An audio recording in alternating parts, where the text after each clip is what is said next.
this is a disaster of our own making. It was not inevitable.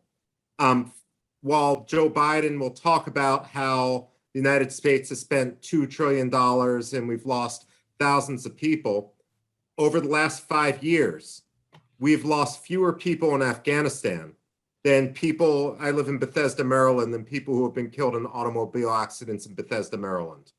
Our investment in Afghanistan on a year-by-year basis isn't much more than it is in South Korea or Japan or Germany.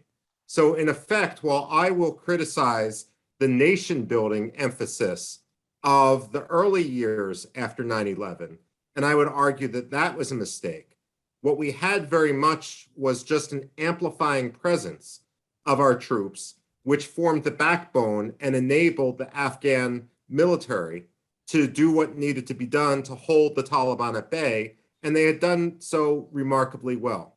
For Joe Biden to get up and say that the Afghans didn't have the will to fight ignores that more than 68,000 Afghans died fighting, and those are just the Afghan army troops, in addition to the policemen, in addition to civilians.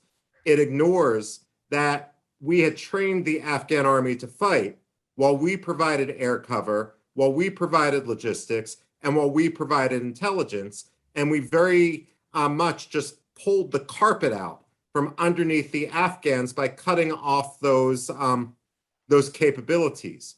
When I talk to friends of mine in the Afghan government, and I have many friends in the Afghan government, what they say is, look, if the Americans are going to take a political decision to leave, that's fine, but you don't need to kneecap us on the way out.